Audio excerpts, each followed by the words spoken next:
Good morning, everybody. So today is Wednesday, November 12th. Kind of got a late start this morning. It's 7:30 and I'm just starting. I didn't see the need to rush out this morning. Yesterday was a holiday. Today, schools are closed in the area due to parent-teacher, or not parent-teacher, but it's a teacher's workday or something like that. So, um, plus the government looks like it's going to be reopening soon, but it's still not reopened. And because of that, flights are all messed up. So I didn't see the need to rush right out here this morning. And in all honesty, I just turned the app on about 10 minutes ago, and I haven't got a ride request yet, which is a little longer than normal. Usually, I get a ride request very quickly. Within 2 minutes, 3 minutes of having the app on, I'll have, it may not be a good request, but I'll have a request. So anyway, I think today I'm going to go ahead and probably split my shift. Probably going to work to around, it's 7:30 now. Probably work until around 12. Go home, eat some lunch, take an hour or so to hang out with the wife and my daughter, and then maybe go back out around 1:30, 2 o'clock, depending on what time I get home for lunch. At the latest, I think I want to stay home is to about 3. If you are going to split your shifts, if I were you, I would look at the area. Keep in mind, a lot of this is market dependent. Where the city you live in, where you drive, what the busy times are. So for me, the busy times are in the morning. People going to work, kids going to school, people trying to get to Reagan National Airport for a flight or to Dulles or something like that. So I would say, look at your area and pay attention to when the busy times are. Look and see when the surges come up, if you even get surges nowadays, and on both Uber and Lyft. And then, plan your day accordingly.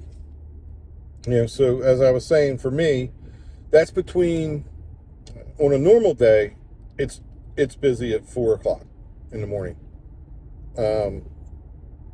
You could come out at 4 a.m. and start getting rides almost immediately.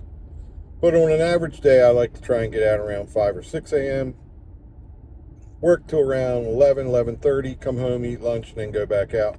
Today, I'm running a little bit behind. I'm getting out here at 7:30. I'm going to work until around 12, 12:30, go home, eat lunch, hang out with the family for a bit, and then go back out. I would like to be out in a perfect world before 3 p.m.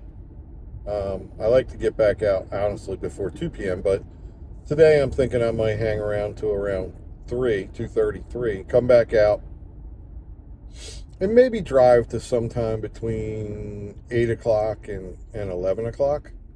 Uh, you know, I don't know if my wife has off tomorrow or not.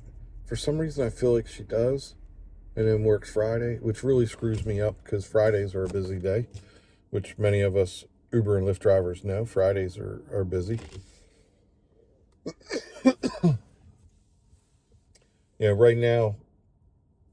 Oh, you know what I learned recently? This is how much I pay attention, how closely I pay attention to Uber and Lyft with their bullshit marketing ideas and incentives. I had no idea that Lyft even had a point system. I knew Uber did, but I had no clue that Lyft had a point system that you can evidently trade in your points at the end of the month if you reach a certain tier. Unfortunately, I'm a big whopping 0 tier. I have no tier, they said. It probably has something to do with the fact that so many Lyft rides are crap.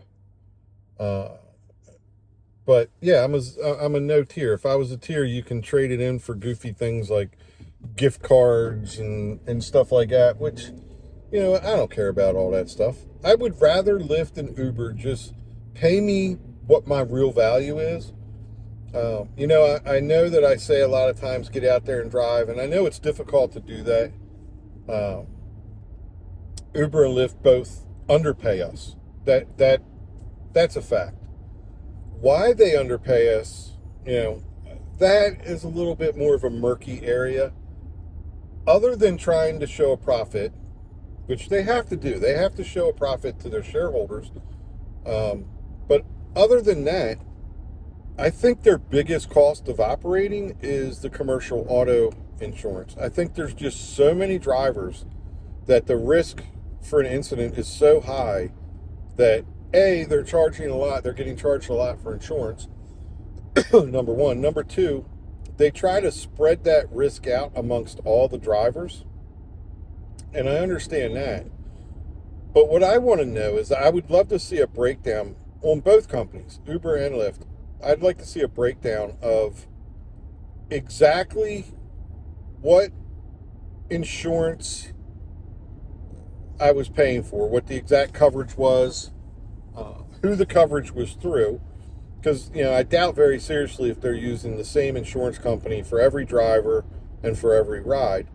And I'd like to see exactly what was billed to Uber and Lyft. Because it certainly isn't being billed to me. Uber and Lyft make me pay for it, and make you pay for it. But I'd like to see that, and just know, and maybe give drivers the option of purchasing their own commercial auto liability insurance. When I did black car service, my commercial auto liability, it started out really high, but as time went on, it went lower and lower. And at the end of the day, I was only paying $326, I think, a month. It was under $330. I was paying $326 a month or something like that, which was the lowest of anybody that I knew of that was doing black car. So I don't know why it was so low. I assume it had to do with, several different factors. Marriage, home ownership, time in business, the stop loss, or the statements that say you've never had a claim, all that kind of stuff. So I'm assuming that all of those factors are playing into your price that you get on commercial auto liability, as well as what kind of coverage that you get. I did have really good coverage. I had 1.5 million, and so I just think there's a lot of factors that go into it. So it baffles my mind, because I should do a deep dive and really look at the insurance for Uber and Lyft, and see exactly what we're all paying for. The tidbits that I have read here and there, and that I've talked to about to different people, I don't think it's all that great insurance, but I don't know. You know what I mean? I don't want to sit here and say one thing and it turn out to be something else.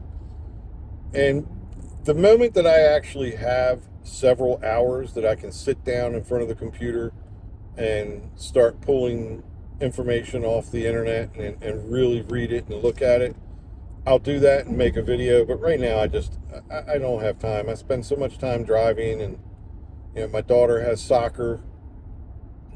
She's getting ready to get into tournament season, and indoor soccer. And she's little. She's going to be 8 years old here in a couple days, and I enjoy going to the games. It's fun to watch her get better every time she goes. It's fun to watch the kids play. So between that, driving, and all the projects that my wife likes to pile on me around the house, I just haven't had the time to make a deep dive video when I'm sitting at home, because my wife will see me sitting at home and say, "Oh, you're home today? Can you cut the grass? Can you put the new piping under the stairs? Can you do this? Can you do that?" She thinks that I'm a jack of all trades. What she doesn't realize is I don't have a clue how to do most of this stuff. And I just look at it and say, okay, I'll give it a shot. And if it doesn't work, then I'll call somebody who does know how to do it. So anyway, that's going to be my day today. I'm going to, like I said, drive to around 12:30, and then go home, have lunch, hang out with the family for a little bit, and then come back out, sometime between 2 or 3, whenever my heart desires it. But I don't foresee it being a super busy day, simply because The government's still shut down. Schools are closed. It's a Wednesday, and I just feel like it's going to be a slow day, but we'll see.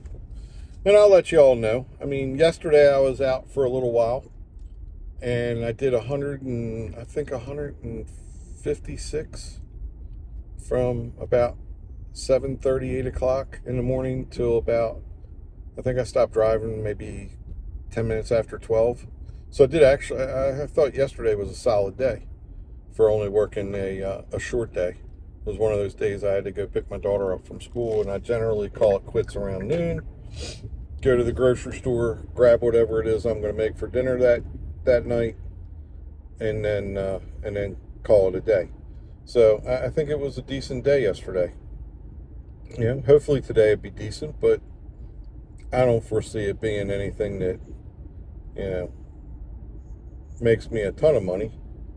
I'm going to shoot for 300, but I think that's going to be a struggle. I'll let everybody know. So, all right. So that being said, I hope everybody has a good day. Get out there, drive safe, make a lot of money, and I'll catch you in the next video.